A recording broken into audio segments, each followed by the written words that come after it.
तो दोस्तों स्वागत है आपका मेरे यूट्यूब चैनल अनबाउंड एजुकेशन में। तो आज की वीडियो में बात करने वाले हैं एसएससी सीजीएल प्री। तो इसके लिए आपको बचे हैं केवल 4 मंथ। तो उसकी जीएस प्रिपरेशन के बारे में वैसे तो आपने बहुत सारी वीडियो देख ली होंगी अभी तक यूट्यूब पे जो जीएस की प्रिपरेशन बता रहे हैं और आपको काफ़ी तरीके से बताएंगे कि ये पार्ट है, बट वो उन सबसे डिफरेंट आपको कुछ फैक्ट बताऊंगा और आपको जो स्कोर आपको पता ही है और मैंने जो स्कोर पाया है वो कैसे पाया उसके बारे में बताऊंगा। तो हमारा टारगेट है सीजीएल प्री में आपका 40+ कैसे और मेंस में आपका 70+ कैसे होगा। और ये बेसिकली इंग्लिश बंदा और हिंदी बंदे दोनों के लिए है। जो कोई भी बंदा है वो आपको ये फॉलो करूँगा तो आपका हो जाएगा, ठीक है। तो हम बात करेंगे आपका मिस्टेक से कि हमारे क्या क्या मिस्टेक कर रहे हैं, फिर टाइम मैनेजमेंट कैसे करेंगे। और कुछ बंदे कह रहे हैं कि जीएस स्किप करके कर सकते हैं क्या, वीडियो क्लास कौन सी करें, बिगिनर्स के लिए क्या स्ट्रेटजी है, रीज़न क्या है कि हमारे मार्क्स सब कुछ करने के बाद भी 20 के आसपास ही अटक जाते हैं, कौन से टीचर का कोर्स करें। और मोस्ट इम्पोर्टेंट एग्ज़ाम हॉल में जब हम बैठते हैं तो सारे के सारे क्वेश्चन गायब कहाँ हो जाते हैं, ठीक है। तो स्टार्ट करते हैं, बट आपको हम कुछ फैक्ट बताऊंगा जो आप बाद में देखना। अगर आप वीडियो पूरी देखोगे तो आपको पता चलेगा कि एक्चुअल में कितना मिस्टेक आप कर रहे हो और वो एक्चुअल में आपको समझ में आएगा। और आप कमेंट करके बताना कि आपको एक्चुअल में ऐसा लगता है या नहीं लगता है। मैंने जो अपनी प्रिपरेशन के दौरान जो सुधार किए उनकी बात करूँगा। तो जो मैं मिस्टेक कर रहा था, मेरे भी बहुत पहले तो मेरे भी बहुत कम आते थे, बट मैंने जो शुरुआत करी, मैंने जो पकड़ा कि मेरी मिस्टेक कहाँ पे आ रही है, मैं कहाँ से कहाँ पे मतलब जीएस में, क्योंकि तो जीएस सबसे मैंने सब कुछ पढ़ लो ना तो भी जीएस में पता नहीं क्यों नंबर नहीं आ रहे हैं, ऐसा होता है, ठीक है। अब 40+ नंबर लाने के लिए आपको अपनी प्रिपरेशन तो बदलनी पड़ेगी। अगर आप अभी 2024 हो गया, 23 हो गया, आप काफ़ी कुछ पढ़े होंगे, बट आपका अगर तो अभी आपके 20, 22, 19, 18 नंबर आ रहे हैं तो आप कहीं ना कहीं तो आपकी स्ट्रेटजी गलत होगी ना। आप वीडियो कोर्स कर रहे हो टीचर्स के तो कहीं ना कहीं तो वो प्रॉफिट नहीं कर पा रहे हैं। पहली बात मिस्टेक हम बात करते हैं कि आप जीएस में क्या गलती कर रहे हो। आप जीएस में जो पढ़ रहे हो, आप अपने प्रिपरेशन के दौरान आप कोई भी टीचर का कोर्स उठाते हो तो 4 मंथ का कोर्स होता ही होता है, ठीक है। 4 मंथ का मिनिमम मान के चलो आपका 1.5 घंटा का वीडियो होता ही है। तो अप्रॉक्सीमेट मान के चलो आपके 180 से लेकर 200 घंटे आप क्लास करते हो और आप देखोगे कि आपकी क्लास में आउटपुट कितना मिलता है, वही 20-22 नंबर। आप जेन्युइन बता रहा हूँ, आप अभी कोई भी टीचर ले लूँगे ना, अगर उससे ज़्यादा आपके नंबर आ रहे हैं वो टीचर से ज़्यादा आपकी प्रिपरेशन है तभी आ रहे हैं, ठीक है। तो अब मिस्टेक क्या करते हैं हम लोग, हम दूसरी की हम एक तो पढ़ाई करने का 2 तरीके होते हैं, या तो आपको टीचर बनने के लिए पढ़ रहे हो या फिर आप सिलेक्शन के लिए पढ़ रहे हो, ठीक है। आपको ये डिसाइड करना पड़ेगा आप टीचर के लिए पढ़ रहे हो या सिलेक्शन करने के लिए पढ़ रहे हो। टीचर पढ़ना, क्योंकि आपको पता है ये पेपर क्या है, MCQ बेस्ड है, ठीक है। टीचर बनने के लिए पढ़ने का मतलब हो गया कि आप बहुत डिटेल में जा रहे हो कि मतलब बहुत ही ज़्यादा IAS PCS टाइप पढ़ रहे हो, ठीक है। सिलेक्शन बेस्ड है कि आप स्पेसिफिक पढ़ो और आपको जीएस में आपको मैथ भी देखना है, रीजनिंग भी देखना है, इंग्लिश भी देखना है और जीएस भी देखना है, ठीक है। और जीएस तो आपको पता ही है कैसा सीन है जीएस का। तो आपको क्या करना है कि कैसे आपके नंबर बढ़ेंगे। तो ये मिस्टेक में आपका सॉल्यूशन भी बताऊंगा मैं, बट देखो क्या होता है एग्ज़ाम हॉल में हम बात करते हैं। एग्ज़ाम मिस्टेक से रिलेटेड है कि एग्ज़ाम हॉल में सब बैलेंस क्यों हो जाता है। आप देखो, आप अभी नोट्स पढ़ रहे हो, ठीक है, कोई भी नोट्स पढ़ रहे हो, किसी भी टीचर को पढ़ रहे हो, आपने पहले वीडियो देखा, आप खुद ही अभी सोच के देखो कि आपने अभी 1 मंथ पहले जो वीडियो देखा होगा किसी भी टीचर का, कितना भी अच्छा टीचर हो, और अभी आप उस PDF के क्वेश्चन अभी लेके बैठोगे तो क्या आप एक्चुअल में लगा पाओगे, आपके कितने क्वेश्चन सही होंगे।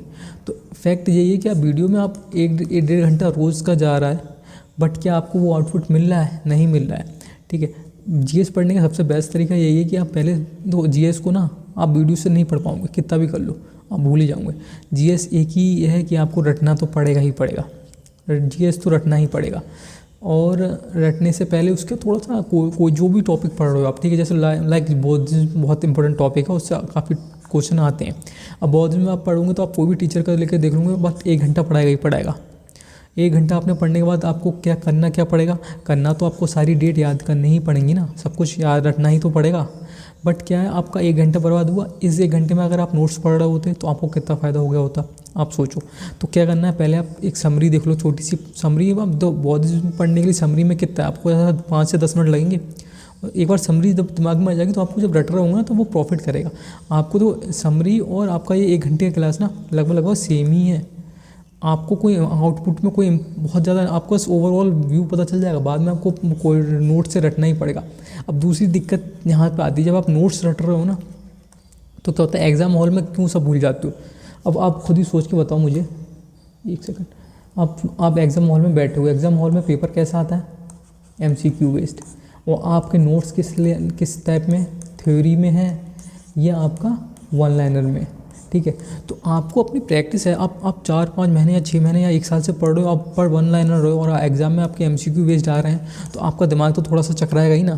तभी आपको एकदम अब इतना कम टाइम होता है कि आपको GS में आपको ज़्यादा से ज़्यादा आपको क्या 5 से लेकर ज़्यादा से 7 मिनट देने पड़ेंगे पूरा पेपर को मैनेज करने के लिए आपको GS। अब सोच रहे हो आप 5 से लेकर 7 मिनट में आपको 25 क्वेश्चन निपटाने हैं, तो आपका दिमाग इतना तेज़ तो बहुत ही बहुत ही ज़्यादा आपको प्रैक्टिस करनी पड़ेगी, तभी होगा ना। और प्रैक्टिस कैसे होगी कि आप जब MCQ पे अपने ज़्यादा टाइम दे रहे हो, ना कि आप वन लाइनर पे या नोट्स थ्योरी पे दे रहे हो। उसका हम सॉल्यूशन बताएंगे अभी। तो आपके लिए अभी 4 मंथ बचे हुए हैं, ठीक है। 4 मंथ में आप कैसे पढ़ोगे अभी आपको बताना। बिगनर है अगर आप हो तो आप तो और बहुत बढ़िया हो कि आपको बस सिंपल सा ऐसा फॉलो करना है।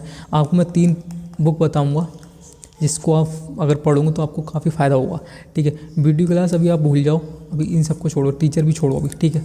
अभी इन सबको छोड़ो।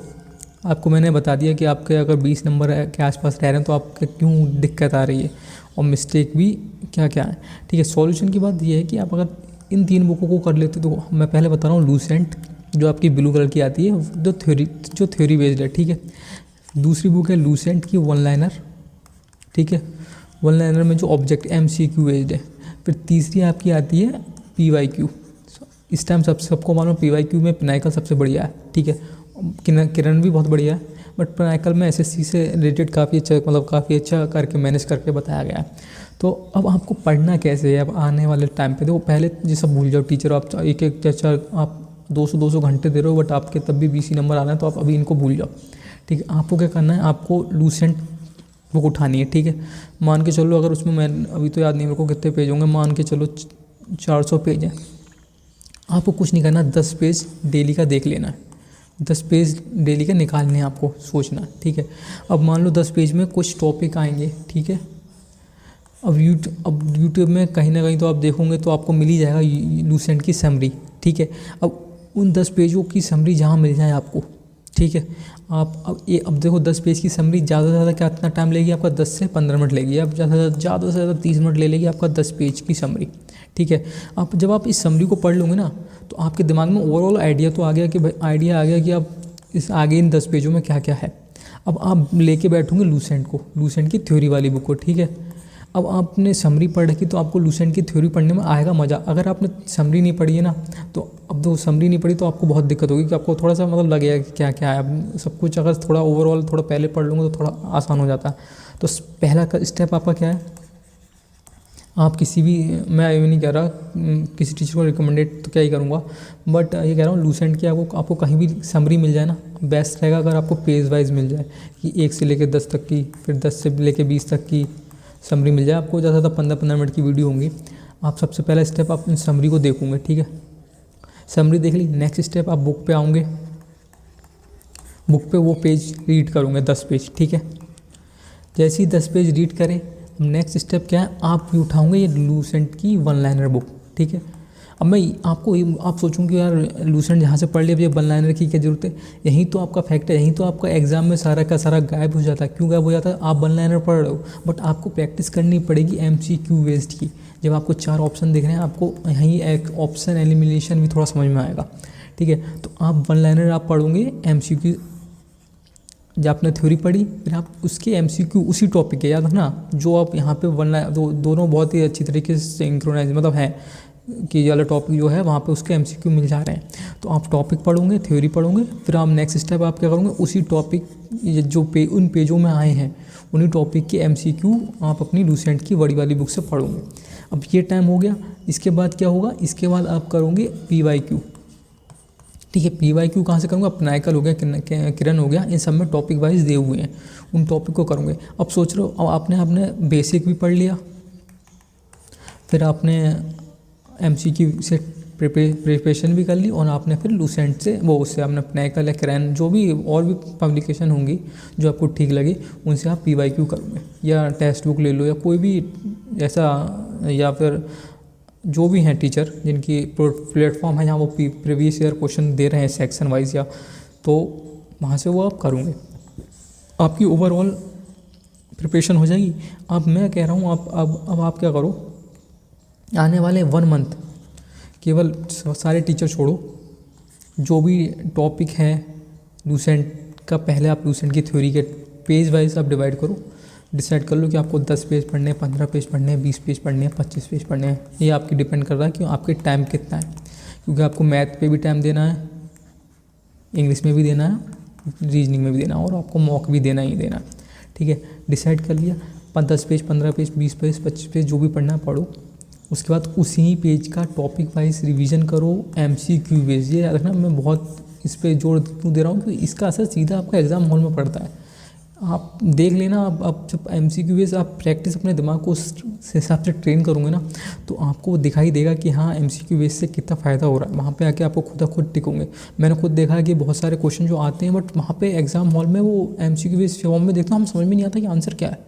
वहीं आपको वो 1 लाइनर में दे देगा ना, फिलिंग द ब्लैंक्स में आप समझ जाओगे ये आंसर, बट MCQ में नहीं होता है। ठीक है, फिर आप नेक्स्ट नाइकल या किरण से उनके सेट करोगे वही क्वेश्चन के। अब आपका पूरा टॉपिक क्लियर हो जाएगा। आप 1 मंथ करके देखना, 1 मंथ के बाद आप मॉक दे देना।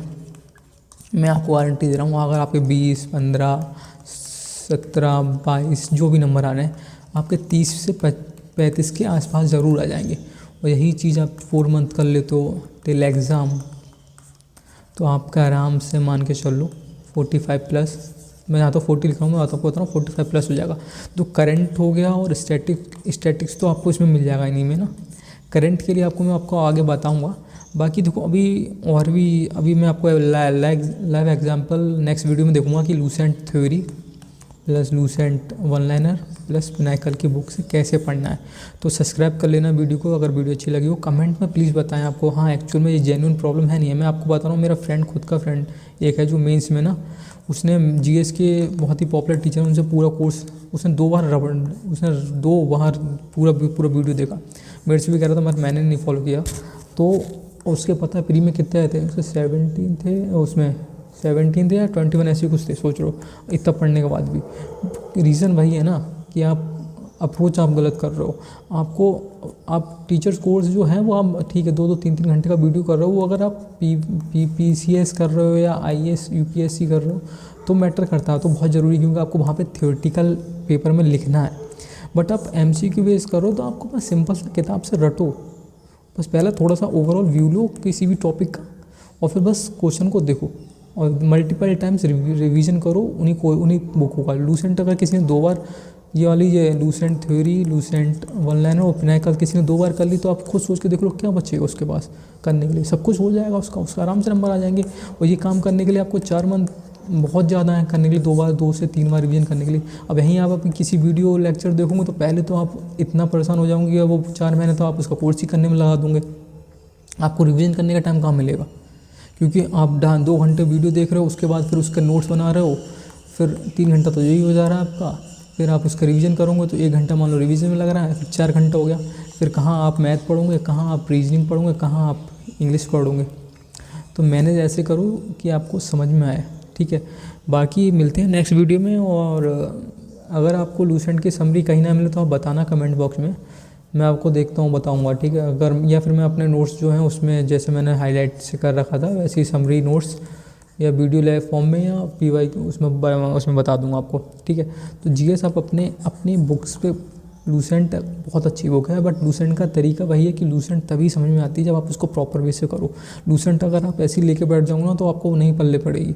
बट सबसे बेस्ट तरीका लूसेंट का यही है कि आपको पहले उस चैप्टर या टॉपिक की समरी पता हो, उसके बाद ही आप उसके MCQ करो, फिर आप प्रीवियस शेयर करो। बेस्ट आइडिया है, ट्राई करके देखो। बाकी मिलते हैं नेक्स्ट वीडियो में। धन्यवाद पूरा वीडियो को देखने के लिए। कमेंट ज़रूर करें कि आपको कैसा लगा। ठीक है, मिलते हैं नेक्स्ट वीडियो में। ठीक है, बाय बाय।